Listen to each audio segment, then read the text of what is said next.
Hello students, I welcome you all. Class 7th के student देखिए, आज मैं आपको इंटरोगेटिव सेंटेंसेस यहाँ पर समझा रही हूँ। देखिए, a sentence that ask A question is called a interrogative sentence, यानी कि जिस सेंटेंस में हम कोई क्वेश्चन पुटअप करते हैं उसको हम इंटरोगेटिव सेंटेंस या प्रश्नवाचक वाक्य कहते हैं। और उसके जो इंडिकेशन जो होता है, जो उसकी पहचान होती है, हम उसको सेंटेंस को लिखने के बाद में क्वेश्चन मार्क लगाते हैं, ठीक है, at the end of the sentence. Example देख लो, हु आर यू, तुम कौन हो, ठीक है, क्वेश्चन मार्क लगा दिया। What is your name, question mark लगा दिया। Do you want anything, question mark लगा दिया।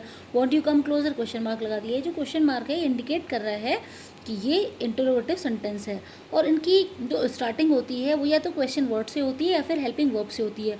अब आप यहाँ पर देखिए, 1 2 3, इन तीनों में तो क्वेश्चन वर्ड से स्टार्टिंग हो रही है, यानी ये क्वेश्चन वर्ड वाले, क्योंकि इंटरोगेटिव सेंटेंसेस भी 2 टाइप्स के होते हैं। एक तो होता है जो हमारा WH फैमिली से स्टार्ट होने वाला हो, और दूसरा होता है जो कि हेल्पिंग वर्ब से शुरुआत होने वाला हो, जैसे कि हमारा ये 3rd नंबर का सेंटेंस है, ठीक है। वही सब कुछ यहाँ पे उन्होंने डिफाइन कर दिया है, ध्यान देके सुनिएगा। तो यहाँ पे मैंने आपको बता दिया है, वो उन्होंने यहाँ पे लिख दिया है। देखिए, पहला है जो कि WH से स्टार्ट होता है, उसको हम क्वेश्चन कहते हैं। They basically begin with the interrogative pronoun, जैसे कि what, who, which, whom and whose। ये WH से स्टार्ट होने वाले वर्ड्स हैं ये, ठीक है। और या फिर हम कह सकते हैं और with interrogative adverb. Interrogative adverb क्या होती है, वेयर, व्हेन, व्हाई और हाउ, इनसे स्टार्ट हो सकता है। या फिर इंटरोगेटिव एडजेक्टिव भी हो सकता है, जैसे कि what, which and who. Basically WH से स्टार्टिंग वाले वर्ड WH फैमिली के वर्ड्स कहलाते हैं। तो एक तो तरीका हो गया हमारा ये। दूसरा है, the answer to a WH question is always a complete sentence. हमेशा ध्यान रखिए कि WH फैमिली का जो क्वेश्चन होता है उसका आंसर जो होता है वो एक कंप्लीट सेंटेंस में ही आंसर आप देंगे। How are you, where does he study, why are you late, who will do the job, ये सब, ठीक है। अगला देखिए, सेकंड टाइप उन्होंने बताया यस और नो क्वेश्चन, हाँ और ना का जो सवाल क्रिएट करता है वैसे वाले, जैसे कि they always start with an auxiliary और helping verb like am, is, are, was, were. वही हमारे ये जो डूडस से स्टार्ट होने वाले यस और नो टाइप में काउंट होते हैं, ठीक है। जितनी हेल्पिंग वर्ब्स हैं आपके सामने आ गई, इनको मैं अंडरलाइन कर देती हूँ, तो ये आपको हेल्प करेंगे पूरी तरीके से।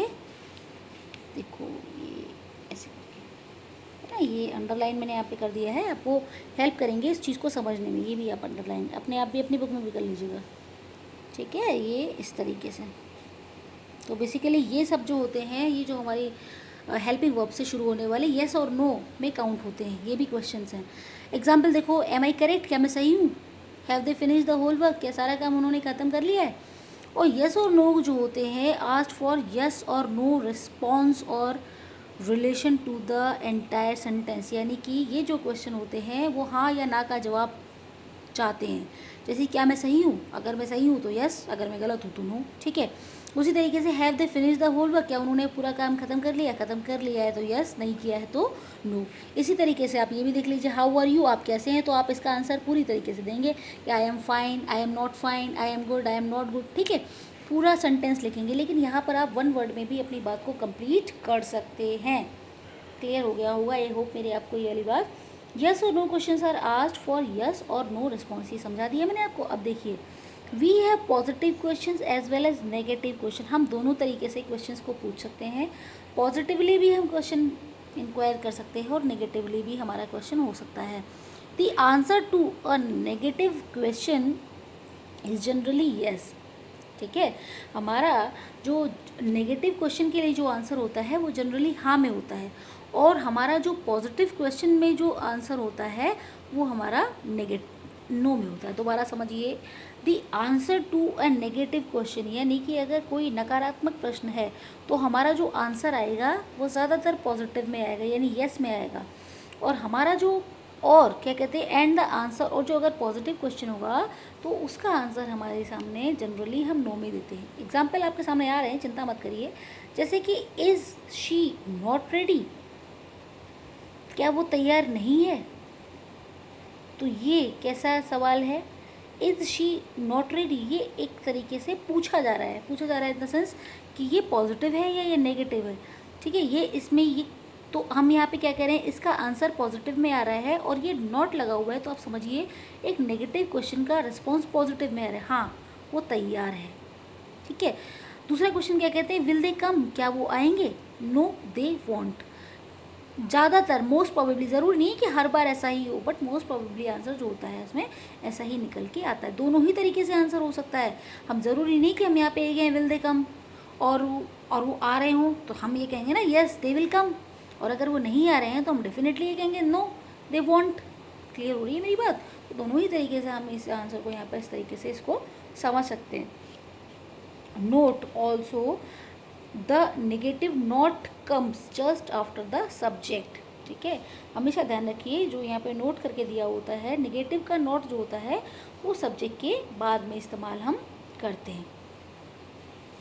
सब्जेक्ट के बाद इन द सेंस जो हेल्पिंग वर्ब होती है जैसे does not, did not, were not, are not, इसके बाद हमको नॉट का इस्तेमाल करना होता है।